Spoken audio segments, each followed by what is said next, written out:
Joliba Afternoon News. Nous parlerons de migration irrégulière des données considérables mondiales s'enregistrent graduellement. Le dossier de la rédaction s'intéresse aux fabricants de pirogues. Vous découvrirez le quotidien de ces artisans. Pour la troisième journée consécutive, la Grèce lutte contre les incendies de forêt alors que les conditions brûlantes persistent. Et c'est tout pour les titres. Fidèles téléspectateurs, bonjour et bienvenue dans ce journal. Nous recevons pour vous sur ce plateau Madame Bibata Ibrahim Maïga, danseuse contemporaine. Bonjour Madame Maïga. Bonjour. Comment allez-vous? Oui, ça va bien. Alors, merci d'être là pour nous. Je vous reviendrai dans un instant.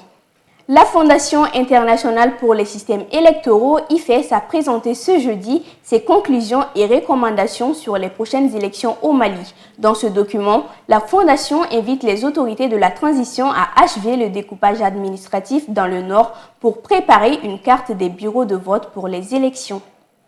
Nous en parlions dans les titres, la migration est aujourd'hui une question politique au niveau le plus important dans le monde. Inhérente aux droits de l'homme, au développement socio-économique et culturel, elle enregistre de jour en jour d'importants chiffres en dépit des efforts consentis par les grandes puissances internationales. Plus de détails avec nos reporters. La recherche de meilleures conditions de vie, c'est la principale cause de la migration partout dans le monde. De jour en jour, les mutations politiques, économiques, sociales et culturelles ont des répercussions sur l'explosion du nombre de migrants par an. Selon l'Organisation internationale pour les migrations OIM, le nombre de migrants internationaux s'est situé à 272 millions en 2019, soit 3,5% de la population mondiale, dont 48% de femmes et 52% d'hommes. L'Inde est le principal pays d'origine de migrants internationaux, comptant le plus grand nombre de migrants vivant à l'étranger avec 17,5 millions d'Indiens. Elle est suivie par le Mexique et la Chine avec respectivement 11,8 millions de Mexicains et 10,7 millions de Chinois migrants. Les États-Unis sont le premier pays de destination avec 50,7 millions de migrants internationaux. Ces dernières années ont vu des migrations massives qui ont provoqué de nombreuses pertes en vies humaines. Depuis 2014, chaque année, plus de 1000 décès sont enregistrés en Méditerranée, avec un total de plus de 18 960 décès au cours des 6 dernières années. Dans un rapport de l'OIM publié en 2019, plus de 1200 migrants sont morts en essayant de traverser la Méditerranée et le nombre a persisté jusqu'au premier trimestre de l'année 2021. La plupart de ces déplacements sont dus à des conflits. C'est le cas de la République syrienne, le Yémen, la République centrafricaine, la République démocratique du Congo et le Soudan du Sud. Mais aussi les obstacles climatiques sont à l'origine dans certains pays comme la Mozambique, les Philippines, la Chine, l'Inde et les États-Unis d'Amérique. Par ailleurs, en Afrique, le nombre des femmes et des enfants est en passe de dépasser celui des hommes. Selon l'Agence européenne pour la gestion de la coopération opérationnelle aux frontières extérieures des États membres de l'Union européenne, Frontex, une femme et un enfant sur 10 migrants irréguliers quittent les côtes de l'Afrique. Les jeunes migrants qui tentent leur chance en essayant d'atteindre l'Espagne en pirogue se sont aussi multipliés sur les côtes ouest africaines. En 2020, on y comptait plus de 23 000 arrivées aux îles de Canaries, soit 8 fois plus qu'en 2019. Malgré la décision des États membres des Nations Unies de se réunir pour finaliser le pacte mondial pour des migrations sûres, ordonnées et régulières, le pacte mondial sur les réfugiés en 2018 et le renforcement de la coopération de la France avec les Royaumes-Unis dans la lutte contre l'immigration clandestine à leurs frontières communes, les chiffres de migrants ne cessent de monter en flèche. 10, c'est le nombre de meurtres non élucidés survenus dans la ville de Fana, située à 120 km de Bamako, dans la région de Koulikoro. Ces assassinats ont en commun un procédé unique, la décapitation, mais aussi une incompréhension accablante, car à ce jour, aucune lumière n'est faite sur les crimes. Une situation qui crée le désarroi dans cette ville et le reste du pays. Suivant l'analyse d'Abdoulaye Koniba Konaté sur le sujet. Terrorisme, occultisme, crime rituel ou banditisme, les interrogations persistent et jusque-là, pas de réponse concrète pour éclairer la lanterne sur les décapitations qui s'amplifient dans la ville de Fana. C'est la 10e victime, un jeune homme de 19 ans qui vient accroître la liste des décapités en l'espace de 3 ans. Si les victimes ont en commun une manière unique de mourir, avec la tête et les membres coupés, le sang prélevé, il est difficile de faire le lien entre les personnalités des disparus. On y dénombre 2 femmes dont une ménagère, un gardien d'antenne téléphonique, 2 malades mentaux, une fillette de 2 ans, une enfant albinos de 5 ans, Ramata Diarra, un ancien militaire, Bakary Sangaré, et la plus récente est un jeune commerçant de 19 ans du nom de Agibou Bagayoko. Tous décapités dans la nuit, à des heures tardives. En effet, cette tragédie a commencé en 2018 avec la découverte des corps d'une malade mentale et de sa fille de 2 ans, avec leur tête écimée, les membres coupés et le corps vidé de sang. Puis les habitants de la ville de Fana ont vu la prolifération des meurtres avec le même mode d'opération en découvrant le cas de la fillette albinos Ramata Diarra.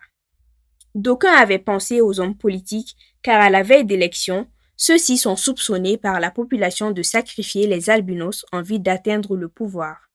Aujourd'hui, cette hypothèse reste incertaine car aucune preuve n'a été démontrée pour élucider la thèse et d'autres cibles non albinos ont été atteintes ces 2 dernières années. Pour voir plus clair dans cette affaire et arrêter les coupables, un premier commissariat de police a été inauguré à Fana en 2019 par les autorités. Malgré l'effort des forces de l'ordre avec plus d'une dizaine d'arrestations, aucune réponse concrète n'a été donnée quant à la motivation ou aux acteurs de ces sacrilèges et le nombre de supplices n'arrête pas de grimper. Le dossier de la rédaction s'intéresse à la fabrication des pirogues. Ils sont nombreux à Paradis-Coroni, près du fleuve, à fabriquer les pirogues. Ce métier est aujourd'hui la source de gagne-pain de nombreux pères de famille. Notre reporter Adama Sanogo est allé à la rencontre de ces braves hommes en compagnie de Bakoro Banyari.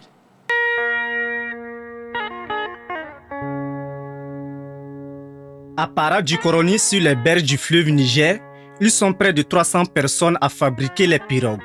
Ce métier est un dur labeur de longue haleine et de chaîne. Sans confort et souvent sous la pluie, ils se livrent à ce métier avec passion et dévouement. Ouma Savadogo est un doyen qui évolue dans ce milieu depuis 30 ans. De quoi est composée une pirogue? Nous ne tarderons pas à le découvrir.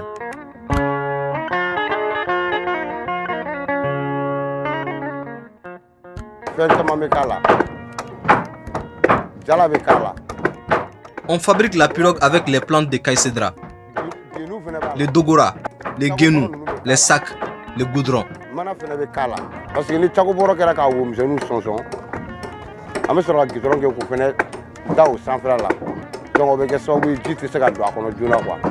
Le bois constitue la matière première d'une pirogue. Sans lui, difficile de la concevoir. À cet effet, les différents types de bois utilisés proviennent de différentes villes du Mali, soutient Modibo Traoré, un autre doyen de ce milieu. Il a à son actif près d'une 40aine d'années d'expérience.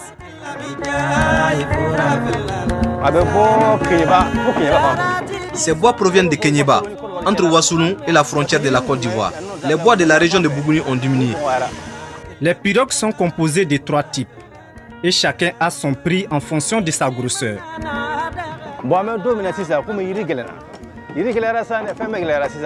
Le bois est devenu très cher. La grosse pirogue de 10 mètres est vendue à 1 250 000. La moyenne à 1 150 000. La petite à 950 000.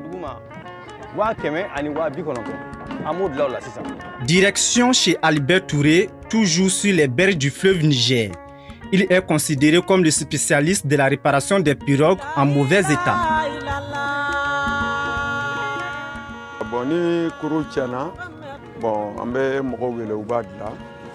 Les pirogues sont réparées à différents prix, notamment 250 000, 300 000, 900 000 et 1 million. Cette réparation des pirogues se fait en fonction d'un processus, explique Ouma Savadogo.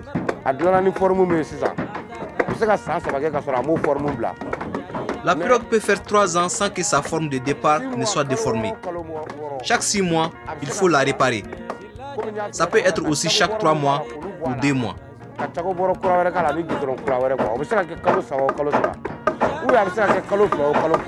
Comme le dit cet adage, après le boulot, c'est la récompense. Les fabricants de pirogues, notamment les jeunes, tirent beaucoup d'avantages de ce métier. Je me suis marié grâce à ce métier. J'ai acheté un terrain, puis je l'ai construit.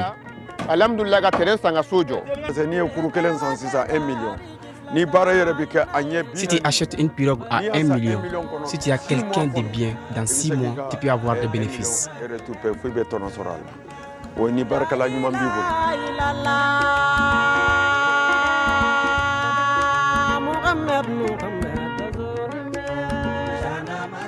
Ce métier se passe entre les bois qui pèsent plusieurs kilos et les marteaux.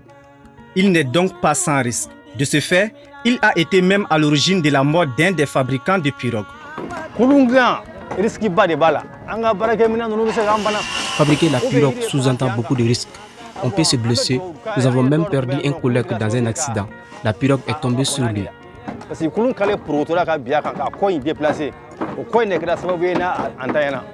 À cela s'ajoutent autres difficultés qui nuisent parfois au bon fonctionnement du boulot. Il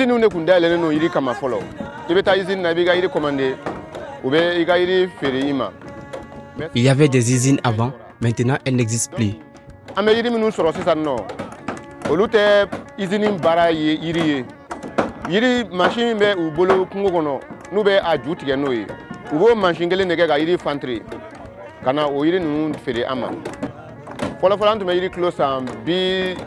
Avant, les kilos du bois étaient 175 francs. Aujourd'hui, c'est 275 francs.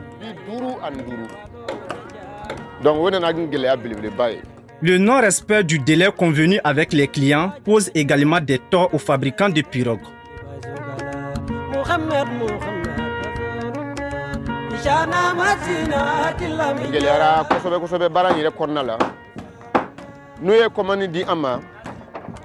Ce qui rend aussi difficile ce métier, c'est notre rapport avec les clients. S'ils commandent chez nous, nous leur donnons un délai, 20 jours ou 1 mois. Souvent, nous avons du mal à respecter ces délais.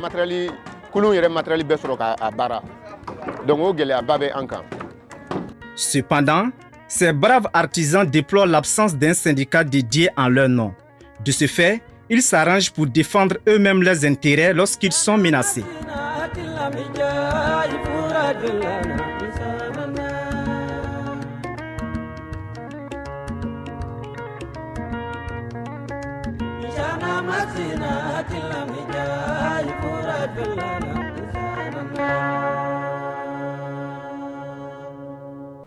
L'image du jour nous conduit à la découverte du parc national d'Iguazú. Le parc national d'Iguazú est situé en Argentine et s'étend sur plus de 67 620 hectares. Il se trouve à l'extrémité nord-est du pays, au nord de la province de Misiones.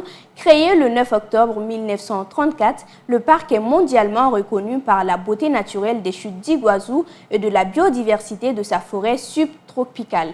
On y trouve plusieurs espèces d'arbres. Dans son ensemble, la flore arborée du parc national d'Iguazú se compose de plus de 90 espèces qui se caractérisent par leur exigence en humidité. La faune présente aux environs des chutes est composée de plus de 80 espèces de mammifères.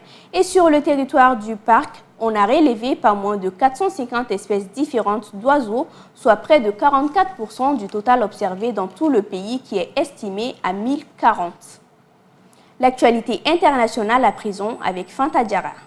Le plus haut tribunal de France a confirmé jeudi 5 août une nouvelle loi obligeant le public à détenir un laissez-passer sanitaire pour accéder aux bars et restaurants et les agents de santé à se faire vacciner contre le Covid-19 d'ici la mi-septembre. Affirmant qu'elle était conforme à la charte fondatrice de la République, dans sa décision, le Conseil constitutionnel a cependant annulé plusieurs clauses de législation affirmant que l'imposition d'une quarantaine obligatoire de 10 jours à toute personne testée positive au Covid-19 portait atteinte aux libertés. Il a également statué que si les employeurs pouvaient suspendre les travailleurs de la santé et de première ligne qui refusaient de se faire vacciner contre le Covid-19 ou montraient la preuve d'un test négatif. Ils ne pouvaient pas licencier ceux qui avaient des contrats à court terme. La législation doit entrer en vigueur le 9 août. Elle a été dévoilée par le président Emmanuel Macron en juillet, alors que la variante Delta du coronavirus alimentait une 4e vague d'infection.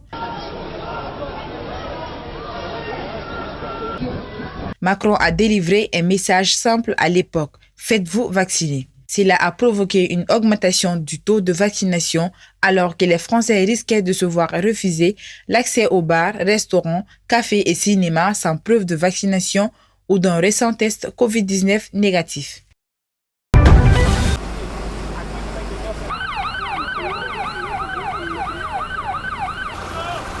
Les incendies de forêt au nord d'Athènes ont repris vie alors que les conditions brûlantes persistaient et que les équipes d'urgence luttaient contre les incendies à travers la Grèce pour la 3e journée consécutive.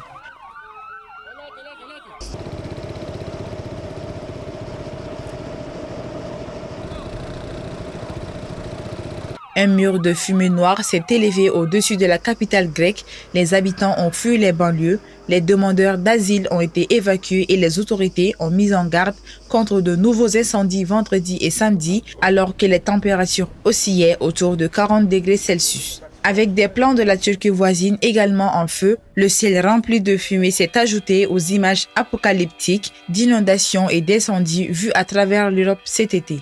Plus de 150 incendies de forêt ont éclaté dans toute la Grèce depuis mardi, détruisant des maisons, forçant l'évacuation de dizaines de villes et de villages et brûlant des milliers d'hectares de terres forestières.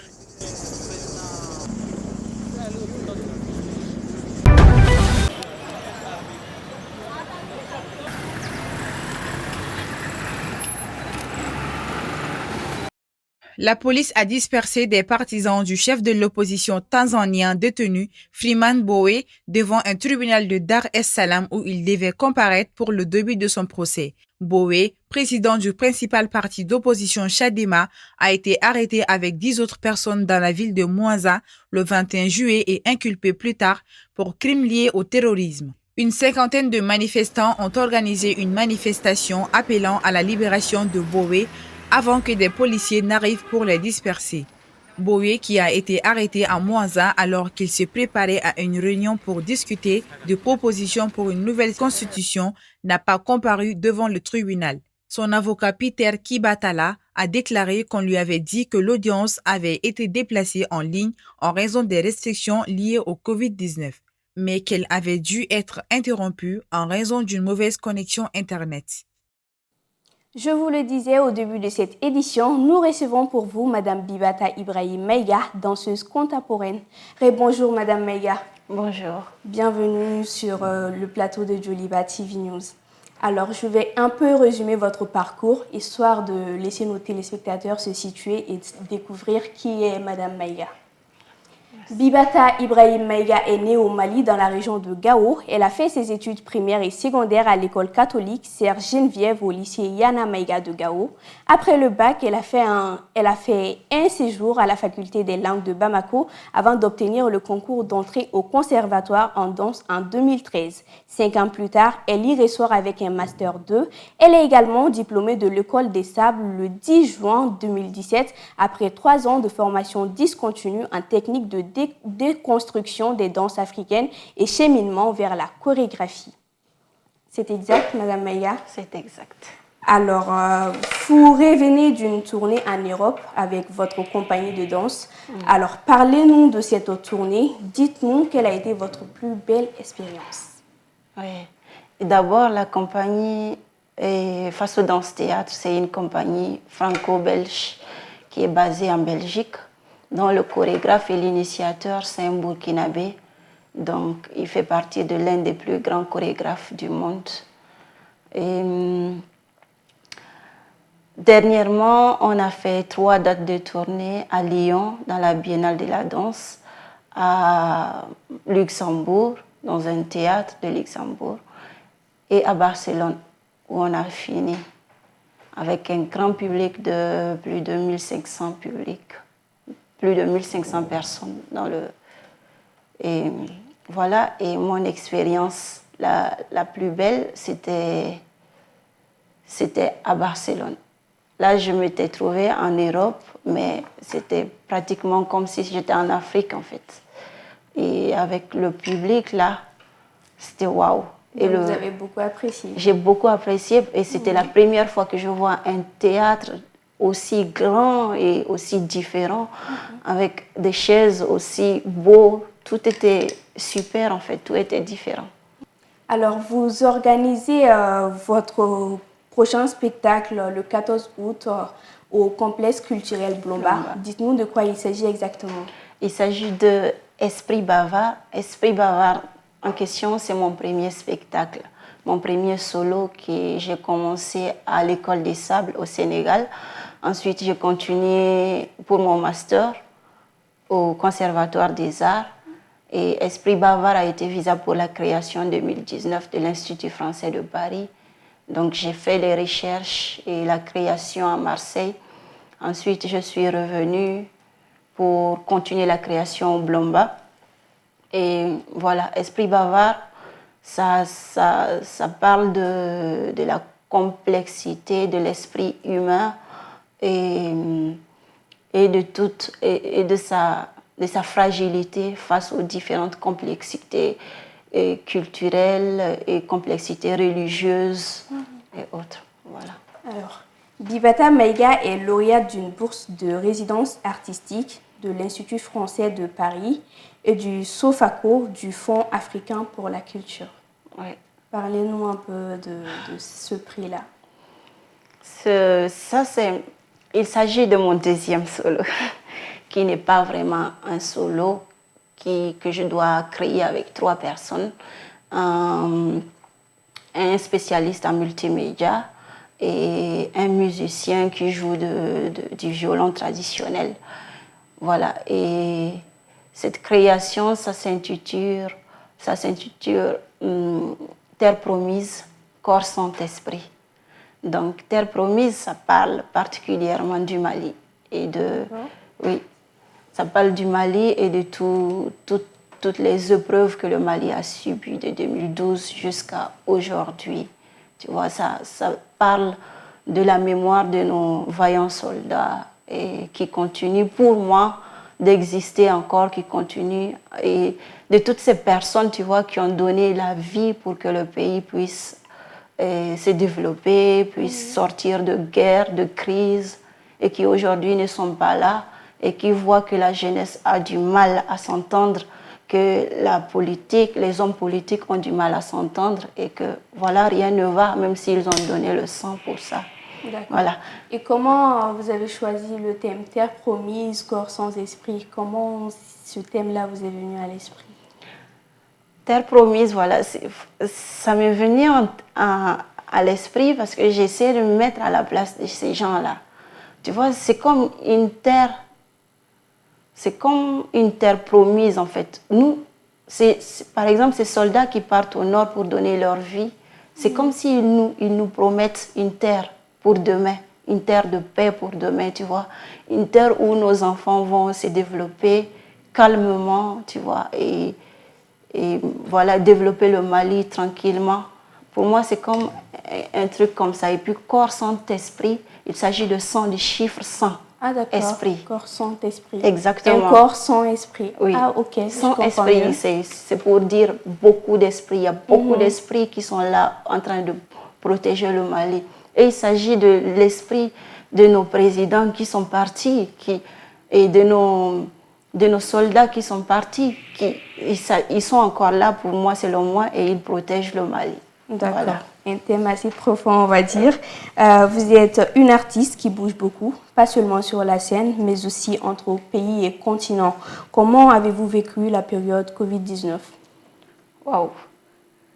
Et la période Covid-19, pour moi, ça a été vraiment un vrai choc, quoi. Je pense que c'est la période où j'ai plus grandi, quoi. Je venais d'avoir un très bon contrat que j'ai signé de plus d'une vingtaine de dates de tournée dans le monde entier. Et tout d'un coup, ça tombe comme ça. Ça tombe à l'eau. Tout est annulé, voilà. Et c'était un vrai choc. Du coup, moi, j'essaie d'être fructueuse au lieu de me replier sur moi-même. Du coup, j'ai créé le centre Bizarre Move dont il parle. D'accord. Le centre Bizarre. Oui, voilà. Le centre Bizarre Move, parlez-nous un peu de ce centre, histoire que les téléspectateurs se situent. Comment vous avez choisi le nom Bizarre? Parce que Bizarre Move, ce n'est pas un nom qui est commun, qu'on voit partout. Oui, Bizarre Move, pour moi, c'est quelque chose qui me décrit et qui me décrit personnellement d'abord et qui décrit parce que je suis quelqu'un qui est à part, donc du coup, les gens cherchent à me découvrir quel genre de personne je suis parce que je suis toujours très calme et très à côté, très à gauche. Et il y a aussi le fait que ici au Mali, on dit que la danse, quand on dit je fais de la danse contemporaine, ils disent ah c'est vous qui faites les danses bizarres là, tu vois. Et ils le disent en bambara aussi et souvent. C'est drôle quoi. Oui, donc c'est un peu ça qui m'a, parce que pour moi dans le centre là c'est de la danse contemporaine qui sera développée là-bas. Surtout je l'ai créé pour les enfants de la rue avec qui je travaille depuis quelques années. Et voilà, le but c'était d'avoir un espace de travail. D'accord. Et quels sont vos projets d'avenir? Mes projets d'avenir, d'abord je vais essayer de grandir avec la compagnie avec laquelle je travaille. Et on a pas mal de dates de tournée dans des pays européens qui arrivent. Et avec mon solo ou mes 2 solos, donc je compte me développer en tant que chorégraphe, jeune chorégraphe et grandir dedans, travailler avec les enfants de la rue et les mener où j'ai rêve de les amener. Et voilà, je pense que c'est un peu ça. Mes ambitions aussi, c'est beaucoup autour de l'espace.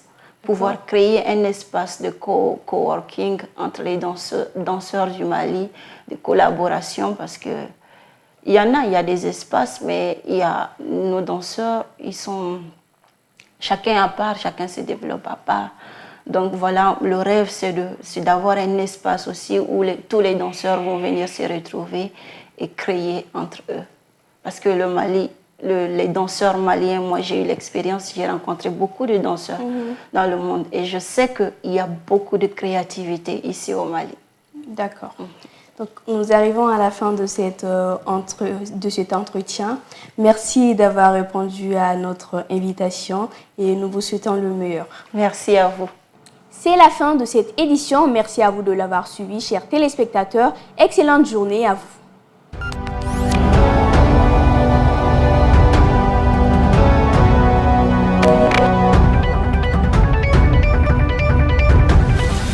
Joliba Afternoon News.